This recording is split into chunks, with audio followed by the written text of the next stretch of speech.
প্রথম ম্যাচে দুর্বল কুরাসাওকে বাগে পেয়ে 7টা গোল দেওয়ার পর জার্মানিকে মনে হয়েছিল লিথাল। পরের ম্যাচটায় আইভরি কোস্টের সঙ্গে অন্তিম মুহূর্তে গোল দিয়ে জার্মানি যখন ব্যাক করলো, কামব্যাক কিং হিসেবে তাদেরকে মেনে নিতেও সারা দুনিয়ার কারো আপত্তি ছিল না ফেভারিট হিসেবেও তাদেরকে কনসিডার করার। বিকজ তারা এই আঙিনায় নতুন কেউ নয়, তারা অনেক পুরনো মাতবর জার্মানি। তারা জানে ওয়ার্ল্ড কাপের মতো বিগ স্টেজে কিভাবে কন্ট্রোল রাখতে হয়। কিন্তু শেষ ম্যাচে এসে ইকুয়েডরের সঙ্গে তাদের যে পরাজয়টা, তা কিছু প্রশ্ন তুলে দিয়েছে। প্রথম প্রশ্নটা তুলেছে যেটা, তারা তো আসলে প্রায় সেম বলতে পারি যে শক্ত স্কোয়াড নিয়ে নেমেছিল। ওইখানে নিকো শ্লটারবেকের ইনজুরি না হলে হয়তো বা তিনি থাকতেন, দাভিডে কাউম নেমেছিলেন এবং একই সঙ্গে বাকি যারা স্টার্ট করেন তাদের সবাই ছিলেন। তবু জার্মানির পারফরমেন্স দেখে মনে হলো যে জার্মানি প্রথম 2 ম্যাচে যতটুকু উপরে উঠেছিল, যতটুকু তাদেরকে আত্মবিশ্বাসী একটা ইউনিট হিসেবে মনে হচ্ছিল, এই একুয়াদরের সাথে এই পরাজয়ের পর এটা মনে হলো যে যখন স্ট্রং টিম নকআউট ফেজগুলোতে সে নেক টু নেক ব্যাটেল দেবে, তখন আসলে জার্মানি তাদের গ্রাউন্ডে ফার্মলি হোল্ড করে রাখতে পারবে কিনা, বা সেই স্পিরিটটা একই সঙ্গে বয়ে নেওয়ার মতো ক্ষমতা তাদের আছে কিনা। তো ফাইন্ড আউটের কিছু জায়গা আছে এই ম্যাচে, আপনারা হয়তো বা খেয়াল করেছেন, চলুন দেখি মিলে কিনা। প্রথমত তাদের ডিফেন্স মনে হলো একটু ভালনারেবল। আন্টোনিও রুডিগার তিনি সুযোগ পেলেন নিকো শ্লটারবেক যেহেতু ইনজুরিতে, তার জায়গায়। এবং শ্লটারবেকের সঙ্গে যে বোঝাপড়াটা ইয়োনাথান টা তার আমরা দেখেছিলাম সেন্টার ব্যাক পজিশনটায়, সেটা কিন্তু আমরা দেখতে পেলাম না আন্টোনিও রুডিগারের সঙ্গে ইয়োনাথান টার। এবং সেই জায়গায় ভালনারেবল মনে হয়েছে তাদের ডিফেন্সকে।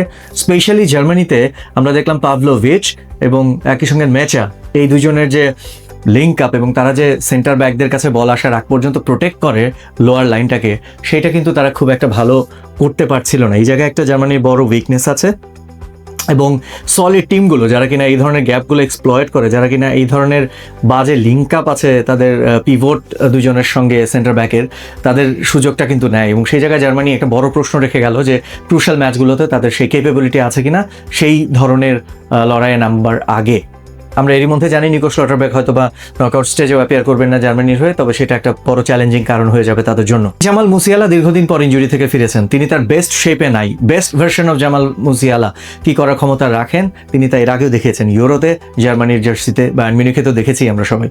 তো ফ্লোরিয়ান ভার্টজ তিনি লিভারপুলে না খেলেন, জার্মানিতে অন্ততপক্ষে স্বতঃস্ফূর্ত থাকতেন।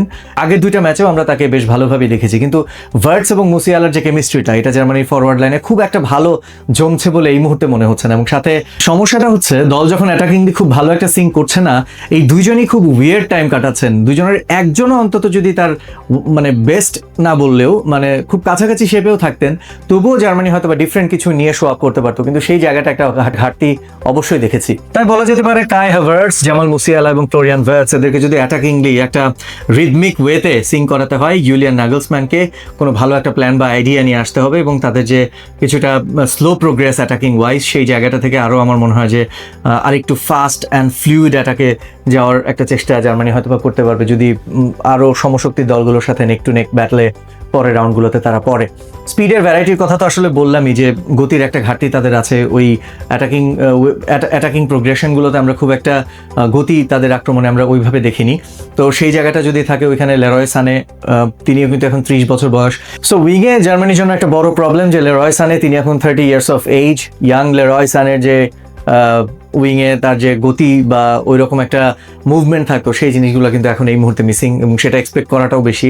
তো ওয়াইড জায়গাগুলোতে যদিও লেরয় সানে একটা গোল করেছেন একুয়াদরের সঙ্গে শুরুতে, কিন্তু জানে তার যে প্রাইম সময়টা যেরকম ছিলেন ঠিক সেই জায়গাটায় নেই। আমার মনে হচ্ছে লেফট সাইডে কিছুটা মাঝে মাঝে নেথানিয়েল ব্রাউন, তার কাছ থেকে আমরা ভালো কিছু পারফর্ম দেখেছি লেফট উইংটায় ধরে। ডেভিড কাউম তিনিও কিন্তু উপরে উঠে আসেন। তো বোথ দ্য উইংয়ে যখন জার্মানির অপশনসগুলো ল্যাক করছে, উইং দিয়ে প্রচুর আক্রমণ করা দরকার, সেই জায়গাটা আমার মনে হয় অন্য দলগুলোর থেকে জার্মানি কিছুটা পিছিয়েই আছে। সো জার্মানি তারা এখনও আমার মনে হয় যে one of the farm favourite থাকবে ওয়ার্ল্ড কাপে। তবে তাদের ম্যাচ আছে ফ্রান্সের সঙ্গে, যদি রাউন্ড অফ 16-এ তারা প্রোগ্রেস করে, so it will be a tough battle.